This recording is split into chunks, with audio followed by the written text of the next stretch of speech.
Hello, Void Dwellers. Hey, look, there's a secret ban on sales of weapons to Israel from the UK. Oh wait, that article is 22 years old. In fact, it's the opposite. There is an increase in sales of arms from the UK to Israel. Oh wait, that article is also 22 years old, just a few months after that other article.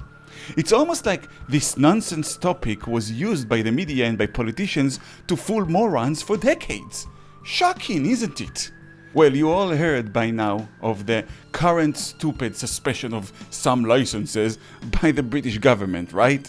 The Foreign Ministry gave a speech about it in the House, and the media misrepresented it as usual with idiotic headlines that had nothing to do with reality, and people on social media were screaming gibberish, whether it's people from the right using this to say, "This government is anti-Semitic," or people from the left going, "See, governments are banning Israel because Jews are evil." So I thought I would tell the Void what is really going on, why this decision is actually good for Israel, why is it meaningless in the sense that everybody seems to think it has meaning, and how this idiocy has been used to gaslight people for decades. And let's start with how meaningless it is. First of all, the UK government did not decide to ban or halt sales of arms to Israel, but to suspend 30 out of 350 licenses for arms sales. Of course, the details of those licenses are confidential, but I can promise you that it would have zero effect on Israel's ability to operate its military at full capacity. Why? Because Israel buys from the UK less than 1% of the total arms and ammunition it buys from everyone. Numbers that you can find online show that Israel buys about £20 million worth of merchandise a year from the UK. That is ridiculously low. It's basically nothing. For comparison, Israel buys merchandise worth 3 billion euros from Germany every year or so. But of course the biggest source is the US, which is the supplier of 74% of the weapons and ammunitions that Israel uses. So this suspension of a tiny percentage of a tiny amount to begin with of arms but from the UK is a joke. Nobody cares. And if you're thinking, well, that may be, you evil Jew, but there are political implications, then you are a moron. Because I started this video with proving to you that this nonsense has been going on for decades, and there were no political implications ever. So why do it at all? Well, to understand that, you need to understand why this is actually a good thing for Israel.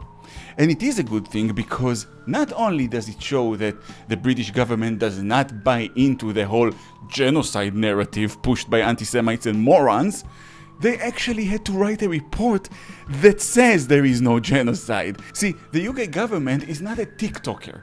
They can't just go online and say, "Woo, evil Jews are committing genocide." No. There's accountability, there's diplomacy. They have to actually provide evidence to such accusations. And as such, they try to find that evidence, and they couldn't, because it's a lie. They went out and they talked to the UN and to civilian organizations, many of them are very unfriendly to Israel and to Jews, and they talked to other governments as well, and they couldn't find evidence that would prove a genocide. It's kind of hard to prove someone is committing genocide when you are pausing your war to roll out vaccination program for hundreds of thousands of your enemy's civilians. You don't believe me? Here.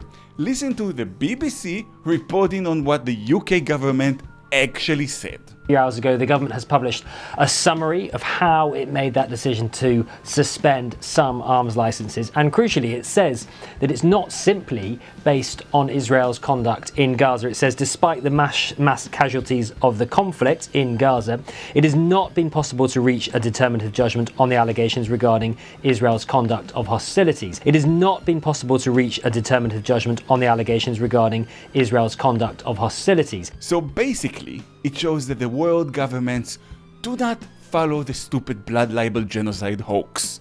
At least, not the governments who are not anti-Semitic themselves.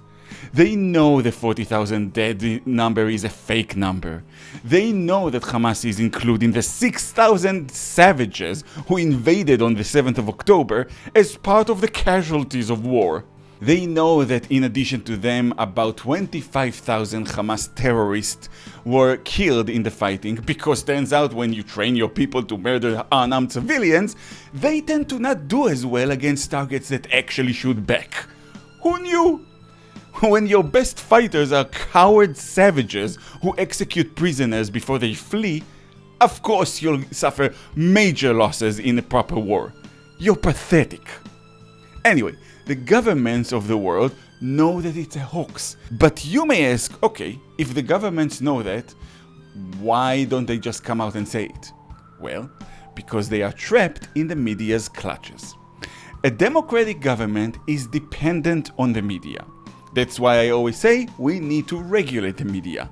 The media is spearheading the Hamas-run Ministry of Health narrative. 24 hours a day they say how evil Jews are and they are bombing brown people for no reason. They hide facts that don't go with it. They never report on what's happening on the Israeli side unless it fits the narrative. They work tirelessly for the Islamists. So the public, or at least a big chunk of the public, has this very twisted view of what reality is. Now, what politician can come out and say, the media is lying to you, this is all fake? No one can say that, because the moment they do, the media would go after that politician by either printing lies about them or just ignoring them completely and never give them the exposure that any politician requires to be successful. So what's the next best thing for them to do?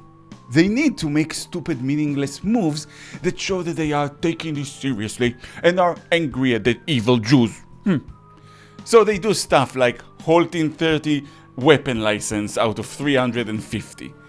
And let me tell you right now, those 30 would stop being halted very soon from now, if they ever actually are, and I honestly doubt that very much, but even if they are, they won't be for long. Quietly, without the public talking about it, things will go back to normal, as it always been the case. Because this is just gaslighting for political reasons. Don't believe me? The BBC themselves admit that. Politically, this is a very sensitive issue for the Labour Party, the governing party here in the UK, because they lost several seats they would have otherwise have been expected to win in the general election earlier this year. So there you have it. Because the media is pushing a false racist narrative, the politicians have to appease the idiots who believe that narrative. So they pull bullshit moves like that out of their asses, and they have been doing that for decades. To quote from an Israeli singer, Aviv Geffen, politicians are always dressed in suits, all buttoned up, so we won't smell the rot and stink they have deep inside. But in this case, I would argue that the politician is forced to be a corrupted liar because of the media. Until we, the people, start to demand that the media is regulated, nothing would change. The politicians are helpless in that without the public. So if you want to see any change, that's where your focus should be.